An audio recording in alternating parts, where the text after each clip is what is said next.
Chairete. My name is Darius, and welcome back to the world that was. This week is the Elaphebolion, a Greek festival celebrated in Athens in the Iron Age, to the Hellenistic period and beyond.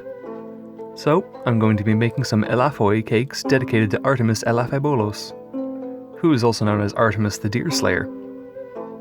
They're recorded as being honey cakes shaped like stags, so that's what I'll be doing here. In any case, let's now take a look at the world that was. We need to first make our cake dough. Do this by pouring in a half cup's worth of honey, as well as a half a cup of melted butter into a bowl. And now you can whisk this together. When the mixture's cooled slightly, crack an egg into this and combine it very well. Pour in 2 cups worth of flour into the butter and honey mix, a little bit at a time, mixing it through as you go. I went for wholemeal flour here, which has a very similar bran level to archaic flour, but spelt flour would have also been commonly used in ancient Greece.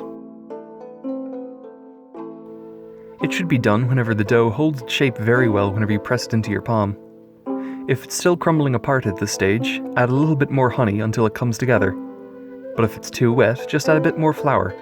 It's not an exact science.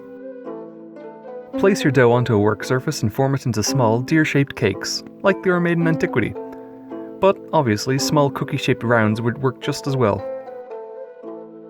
Our sources for these cakes only say that they were shaped like stags, so you can easily use a cookie cutter if you have one, or shape them by hand like me. Press some sesame seeds onto the top of your cakes before you bake them. This should make about 6 small cakes, depending on how large you make them. Place your finished cakes onto a baking sheet and place them into the center of an oven preheated to about 180 degrees Celsius or about 350 degrees Fahrenheit, and let them cook away for about 15 minutes, depending on your oven. They should be done when they turn a lovely golden color and the sesame seeds on top of the cakes look like they're toasted. Leave these on the pan to cool for a few minutes before transferring them to a plate for serving. The finished Elaphoi are very sweet and have a very lovely crumb to them. They have a texture that's very similar to oatmeal cookies but with a slightly lighter taste. These go stale quite quickly, so eat them within a day or so, or else they'll become soft and toothsome, but they're also still quite good at this stage as well. These cakes were recorded by Athenaeus as cakes of flour, honey and sesame, and were explicitly made around the time of the Elaphebolion festival. So it's very likely that these were used as votive offerings to Artemis. They fulfill a very similar role to the Sicilian taralli I made a while ago, in that they were a very simple bread offering that had a dual purpose.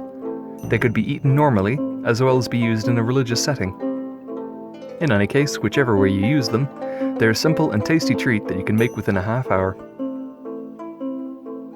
I hope you all enjoyed this quick look at the world that was. If you liked what you saw, please consider leaving a like on this video, or possibly even subscribing to my channel for some more ancient recipes.